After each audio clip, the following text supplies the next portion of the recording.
Calling all units, calling all units. Donut Shop has a fresh dozen. Go ahead and take a 1040. Kid's 13 years old. I'm pretty sure mom with a bag over her head is, because mom put a bag over her head, not them. It wasn't a spit bag. I was like, pretty sure that they're well aware of mom. And you guys aren't roughing her up. You're literally just putting her in cuffs. Like, just let's get her in cuffs. Is like, this the PC version of you that wants to say, like, it works? Because I am on the other side of the argument where I think this is law enforcement admins, not one particular agency, just in general, at least here in Florida, attempt to say the social worker theory works because we have to have hybrids. We have to have deputies going with the civilians. So already the model's pointless because we're still using a sworn guy to do the job.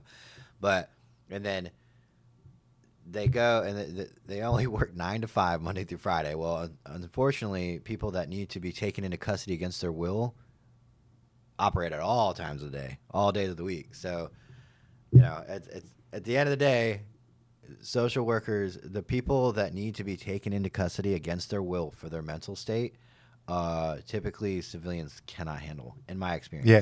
Well, no, there's a civilian agency that has, it's a mental health agency in the county that goes around and checks in on people that maybe call and say they're having some ideologies and they're having a tough time. And they talk to them.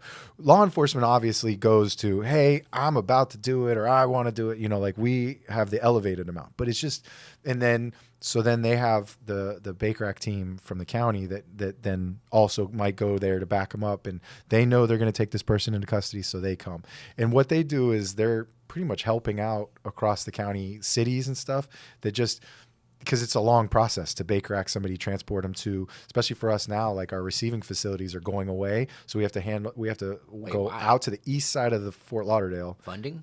Or the hospitals just don't want to take them. Granted, they have to take them, but they're like basically telling us you're not welcome. Florida's mental health crisis is a very, very, what's the right word for it? It's not known.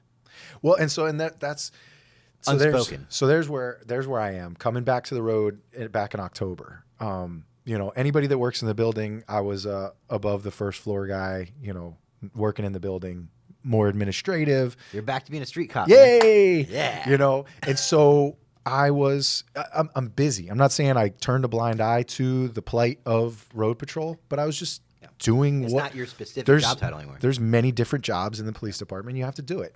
And so for 12 years, schools and then community resource and PIO, I just wasn't aware of it. And like I said, I don't hang out with a lot of cops all the time, so I don't hear a lot of the scuttle.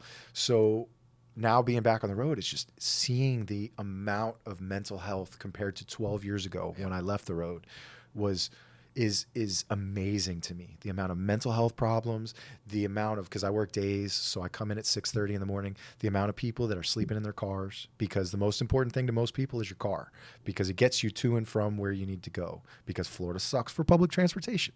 So if your house is going to be the first thing to go, you let your house go first, and then, or you get kicked out of your parents because you're whatever, all that kind of stuff. So the amount of people living in their cars, and it's like, and I fucking feel for them, and as long as they're not an asshole to me, I try to work with them. Like you get the businesses that call, hey, there's a guy sleeping out here. I go up and I'm a respectful dude. What's going on, man? Hey, you're on private property. They're on the trespass program. It's time to go. I'm going to identify you and stuff like that. You're good. You're not a pet or ass. And all right, off you go. Don't come back here. Hey, here's an idea of some other places that are a little more hospitable for sleeping in your car. You're not going to get messed with. You're not going to get murdered. Do your thing. Just good luck. If you need anything from me, let me know. Yeah. But it's just seeing the amount of it is, I don't know what it's like in Central Florida. It's probably just as bad. Yeah. I have one in my family, Mm-hmm. a mentally ill person. Mm-hmm. I feel like most of the time the downfall is in the adult part of their life, where it's not manageable anymore. And I always, before my uncle went extremely off the deep end with his mental illness, I always thought as a cop, man, their families abandoned them. Their families abandoned them. shame on them. This person's out on the street because society doesn't care. I don't care. I don't know you. I'm not going to give you money from my funds. Society as a whole can give you the government programs that aren't working, right? But the people that should care about you threw you to the streets. And then I experienced it, and there's just no working with them. I shouldn't say all of them, but a lot of them. They're not violent or mean, and they don't steal, but they don't take their medication, and then some mental illnesses make them blame the whole world. And there's not they shouldn't blame themselves, but the accountability of helping yourself is not there. Yeah, it's everybody else, and everybody's out to get them, and everybody my fucking and it's tough. And I did a lot of study in that. I was a negotiator for 8 years, and so I did probably enough to get a degree out of it with the amount of training that we did.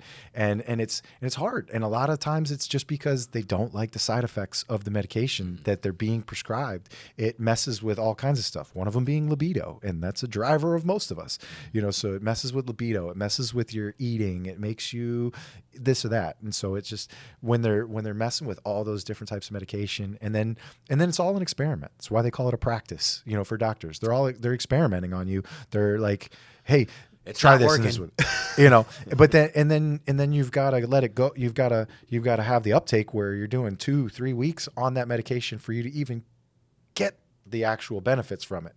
Well, 2 to 3 weeks. I mean, especially today's society, we can't live for 2 to 3 weeks still being crazy while you're waiting for this to help you. So it's a tough thing. And then they just, then to get it, either it costs money or they're in a program or, and it's crazy. And it's just going more and more these days. And we're seeing it on the streets now. And the fights that I got into, I shouldn't say fights, the physical confrontations that I got into as a cop, I would say 90-95% mentally ill people. You get into it thinking you're going to be fighting with bad guys, and of course, if anybody doesn't know, I'll be the first one to tell you, cops join for the action. I joined to get in car chases, which I've never done, by the way. I joined too late, and to fight people. I wanted to go hands-on with bad guys.